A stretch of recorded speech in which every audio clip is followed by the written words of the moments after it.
हिंद, नमस्कार दोस्तों। मनीष भाई स्टडी यूट्यूब चैनल में आप सभी का स्वागत है। अगर आप भी आरपीएफ एसआई के लिए फॉर्म को अप्लाई किया था तो यहाँ पे एग्जाम शिफ्ट और एग्जाम सिटी और डेट यहाँ पे जारी कर दिया गया है। लेकिन बहुत सारे बच्चों को लगातार प्रॉब्लम आ रही है कि यहाँ पे जब आरपीएफ एसआई का रजिस्ट्रेशन नंबर और पासवर्ड डालकर जब लॉगिन कर रहे हैं तो लॉगिन नहीं हो रहा है। जब लॉगिन करने के बाद यहाँ पे एक नया प्रॉब्लम क्या आ रहा है कि आप सभी देखेंगे कि यहाँ पे लिखा है इनकरेक्ट क्रेडेंटियल्स और दिखा रहा है। ये क्यों दिखा रहा है इसके बारे में बात करेंगे। और सबसे बड़ी बात यहाँ पे निकल के आ रही है कि सिटी, एग्जाम डेट, शिफ्ट ये सब दिखा ही नहीं रहा है। किसी में शिफ्ट दिखा रहा है तो एग्जाम डेट नहीं दिखा रहा है, किसी में एग्जाम डेट दिखा रहा है शिफ्ट नहीं दिखा रहा है, किसी में शिफ्ट नहीं दिखा रहा है। ये क्या प्रॉब्लम है, इसका जो मेन है उच्चारण वो क्या हो सकता है, यहाँ पे समाधान क्या है, वो जानकारी इस वीडियो में आप सभी को मिलने वाली है। चलिए फिर वीडियो को शुरू करते हैं। यहाँ पे ही आपको प्रॉब्लम लिख के आ रहा है और यहाँ पे जैसे आप सभी रजिस्ट्रेशन नंबर और सभी यहाँ पे डेट ऑफ बर्थ फिलअप कर रहे हैं तो यहाँ पे लॉगिन नहीं हो रहा है। देखिए लॉगिन नहीं हो रहा है, इसका सबसे बड़ा कारण क्या है वो मैं आपको सबसे पहले बता दूं और कैसे लॉगिन होगा सबसे पहले मैं आपको ये बता दूं, फिर मैं इस वीडियो में आगे बढ़ता हूं। देखिए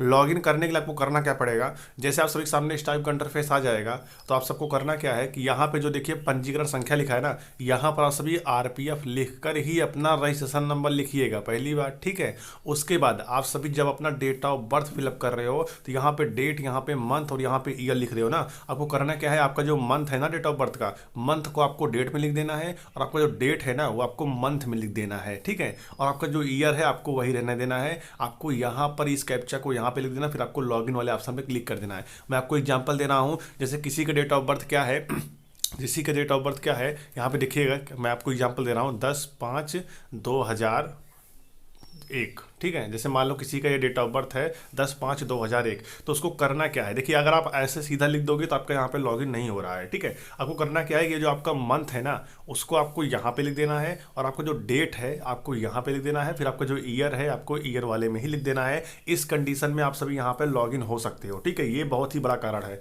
यहाँ पे आप सभी कैप्चा को यहाँ पे लिखिएगा, फिर आपको लॉगिन करे वाले ऑप्शन क्लिक कर देना, आपका यहाँ पे लॉगिन हो जाएगा। चिंता करने का आपको यहाँ पे कोई आवश्यकता नहीं है। अब यहाँ पे बड़ा मुद्दा क्या होता है, बच्चे बहुत सारे कमेंट कर रहे थे कि यहाँ पे ये क्यों दिखा रहा है, यहाँ पे एग्जाम शेड्यूल दिखा रहा था, ये नहीं दिखाया। अब देखिए आपके लॉगिन प्रॉब्लम जो है यहाँ पे सॉल्व हो चुका है, ठीक है। अब जो बच्चे बता रहे थे यहाँ पे कि इनकरेंट क्रेडेंटियल्स दिखा रहा है तो उनका ये जो जो मतलब जो सवाल था वो यहाँ पे सॉल्व हो चुका है। इस तरीके से अगर आप लॉगिन करेंगे तो यहाँ पे कुछ नहीं दिखाएगा, आसानी से आप यहाँ पे लॉगिन हो जाओगे। लेकिन बहुत सारे बच्चों का एक कमेंट और आए, जब लॉगिन हो जा रहे हैं तो यहाँ पे इस कंडीशन में क्या दिखा रहा है, इसका क्या मतलब है। तो मैं आप सभी को बता दूं, इस कंडीशन अगर ऐसा कुछ दिखा रहा है तो आपको यहाँ पे घबराने की आवश्यकता नहीं है। हो सकता है आपका एग्जाम जो है वो 2 दिसंबर को ना हो, या हो सकता है आपका एग्जाम जो है 3 दिसंबर को ना हो, या जब भी आपका एग्जाम होगा। यहाँ पे देखिए जो नोटिस जारी किया गया था इसमें क्या लिखा गया है, ध्यान दीजिएगा। मुझे वीडियो इसलिए बनाना पड़ रहा है क्योंकि बहुत सारे बच्चे कमेंट कर रहे हैं और मैं कमेंट देख कर ही वीडियो बनाता हूँ।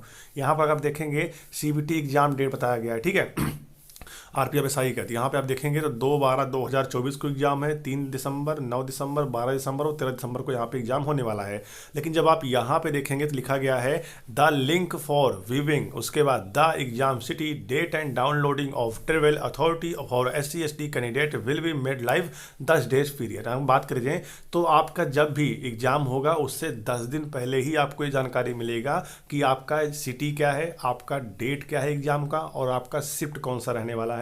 ये जानकारी आपको आपके एग्जाम से 10 दिन पहले पता चलेगा। अब मैं मान लेता हूं जिसका एग्जाम यहाँ पे 2/12/2024 को है उसका तो जानकारी यहाँ पे 22 नवंबर को मिल गया होगा। अब जिसका एग्जाम यहाँ पे 3/12/2024 को है उसकी जानकारी एग्जाम सिटी वगैरह की वो यहाँ पे 23 दिसंबर को देखने को मिलेगा। उसके बाद जिसका 9 तारीख को है उसका 30 नवंबर देखने को मिलेगा एग्जाम सिटी वगैरह। तो ये भी कारण हो सकते हैं, आप इसको लेकर परेशान मत होइए, ठीक है।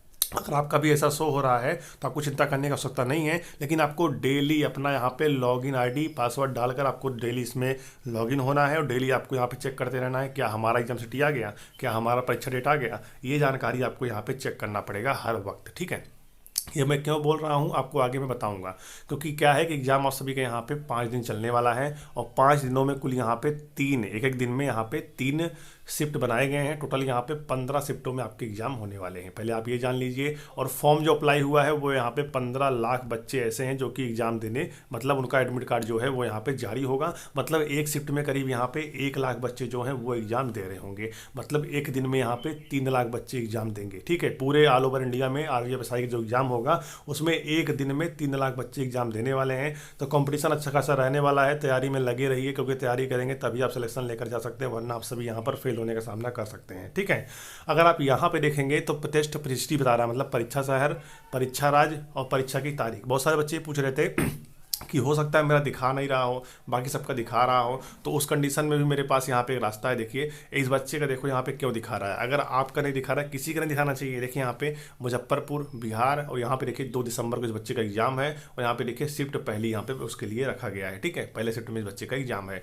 तो कहीं ना कहीं ये चीज़ें यहाँ पे निष्कर्ष निकल के यह आती है कि आप सभी के जो यहाँ पे परीक्षा विवरण, जो एग्जाम डिटेल है, अगर यहाँ पे आपका राज्य वगैरह, यहाँ पे डेट वगैरह अगर शो नहीं हो रहा है, तो इसका मतलब ये है कि आपका जो परीक्षा है वो 3 दिसंबर को ना होकर आपकी आगे कुछ दिनों में आपका एग्जाम होगा, इसलिए यहाँ पे दिखा नहीं रहा है। क्योंकि अगर किसी का भी नहीं दिखाता यहाँ पर तो मैं मान सकता था कि यहाँ पे कुछ डाटा प्रॉब्लम है, सर्वर प्रॉब्लम है, लेकिन ये सर्वर प्रॉब्लम अब यहाँ पे हम नहीं मान सकते। अब इसको ये मान सकते हैं कि आपका जो एग्जाम है वो आगे आने वाले दिनों में है, आपका 3 दिसंबर को एग्जाम नहीं है। इसका साफ मतलब यही निकलता है। ठीक है, लेकिन आपको आपका फर्ज बनता है आपको डेली यहाँ पे चेक करना है लॉगिन आईडी पासवर्ड डालकर, क्योंकि अगर आप डेली चेक करेंगे तभी आपको जानकारी मिलेगा कि आपका एग्जाम कब है, आपका जो एग्जाम है। क्योंकि अब क्या होगा ना कि ये जो लिंक यहाँ पे बनाया गया है एप्लीकेशन स्टेटस चेक करने का, ठीक है, कि आपका शहर वगैरह क्या है, आपका डेट क्या है, अब इसे बदलाव नहीं करेंगे, बस इसी लिंक पे क्या होगा डाटा वगैरह अपना अपडेट करते रहेंगे। ठीक है, तो इसलिए आपको यहाँ पे चिंता करने की आवश्यकता नहीं है, हाल ही में आप सभी को ये सारी जानकारी मिल जाएगी बस कुछ ही समय के अंदर। ठीक है, यहाँ पे अगर मैं बात करूँ तो आज आप सबका यहाँ पे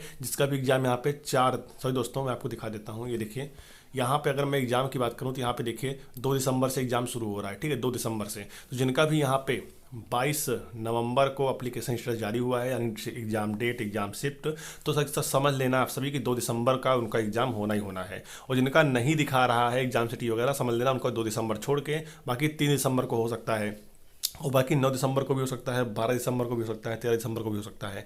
तो ये चीज़ें आप सभी बहुत ही इंपॉर्टेंट है, आप इसको लेकर डाउट मत रहिएगा। ठीक है, और मैंने जो बताया है आप इस पर बिलीव करिए, यही सारी चीज़ें यहाँ पे होने वाली है। अगर यहाँ पे आपका सिटी वगैरह नहीं दिखा रहा है, इतना मान लीजिएगा आपका जो एग्जाम है हो सकता है आगे आने वाले दिनों में हो, मतलब 3 तारीख, 2 तारीख को आपका ना हो, 3 तारीख को ना हो, उसके बाद आपका हो, ये जानकारी हो सकती है। ठीक है, यही जो निष्कर्ष है वही निकल के आ रहा है। बात है लॉगिन को लेकर कि सर लॉगिन नहीं हो रहा है, उसके लिए मैंने आपको बता दिया लॉगिन नहीं हो रहा है, तो आप सभी अपना डेट ऑफ बर्थ का जो मंथ है आपको डेट में लिखना है, जो डेट है आपको मंथ में लिखना है, आपका जो डेट ऑफ बर्थ में ईयर है आपको यहीं भी लिख देना है। इस कंडीशन में आप सभी अपना लॉगिन करिए, कोई दिक्कत नहीं होने वाला है। और एप्लीकेशन स्टेटस चेक करने के लिए मैं अपना इस वीडियो के डिस्क्रिप्शन बॉक्स में लिंक दे दिया हूँ, उस पर आप क्लिक करेंगे तो आप सभी के सामने डायरेक्ट इस टाइप का इंटरफेस आ जाएगा। देख सकते हैं इस टाइप का इंटरफेस आएगा, यहाँ पर आप लॉगिन करके जाइए, अपना सिटी शहर वगैरह आप आराम से चेक करिए। और कब आपका एग्जाम है ये आप कमेंट बॉक्स में जरूर लिखिएगा, कितने तारीख को है और किस शिफ्ट में आपका एग्जाम हो रहा है, ये चीज़ें आप सभी कमेंट बॉक्स में जरूर लिखिएगा। ठीक है, और यहाँ पे एग्जाम वगैरह के बारे में बताया गया है कि यहाँ पे पहली शिफ्ट क्या कितने बजे होगी। देखिए यहाँ पे पहले शिफ्ट का जो रिपोर्टिंग टाइम बताया गया है वो बताया गया है सुबह 7:30 बजे से लेकर 8:30 बजे तक एंट्री होगी, और 9 बजे से आपके एग्जाम जो होंगे वो यहाँ पे शुरू हो जाएंगे। उसके बाद यहाँ पे सेकंड शिफ्ट की अगर मैं बात करूँ यहाँ पर, तो उसका जो एंट्री है वो 11 बजे होगी सुबह, और 12 बजे तक एंट्री होगी, और 12:30 से एग्जाम शुरू हो जाएंगे। वहीं अगर मैं थर्ड शिफ्ट की बात करूँ तो यहाँ पे 2:30 पे एंट्री होगी, और 3:30 तक एंट्री बंद हो जाएगी, और 4 बजे यहाँ पे एग्जाम शुरू हो जाएगा। और प्रत्येक दिनों में, मतलब प्रत्येक शिफ्ट में आप सभी की टोटल यहाँ पे 90 मिनट का आपको एग्जाम में समय मिलेगा, 120 क्वेश्चन आएंगे और 120 नंबर का रहने वाला है। ठीक है, मतलब प्रत्येक शिफ्ट में ऐसा ही होगा। ठीक है, आप ये बात जान लीजिए, यही आपका सिलेबस है, यही आपका सब कुछ रहने वाला है। तो चलिए, आशा करता हूँ आपको वीडियो पसंद आई हो, तो वीडियो को लाइक करिएगा, चैनल को सब्सक्राइब करिएगा, क्योंकि जैसे आप सभी का एग्जाम यहाँ पे शुरू होता है 2 दिसंबर से, वैसे आप सभी को मैं सेंटर से आपको दिखाऊंगा कैसे क्या कुछ हो रहा है। बहुत सारे बच्चे यहाँ पे कितना मार्क्स कर रहे हैं, कितना फेल हो रहे हैं, मतलब कि यहाँ पे कितना नंबर अधिकतर बच्चे करके आ रहे हैं, क्योंकि नेगेटिव मार्किंग भी 1/3 का रहने वाला है। तो इस कंडीशन में बहुत सारे बच्चे क्या होंगे, जीएस के क्वेश्चन को यहाँ पे स्किप करेंगे। कैसे क्या होगा मैं आपको सेंटर से लाइव आप अपडेट देता रहूँगा। ठीक है, तो चलिए फिर मिलते हैं किसी नई भर्ती और नई जानकारी के साथ, तब तक ले जाए हिंद भारत, वंदे मातरम।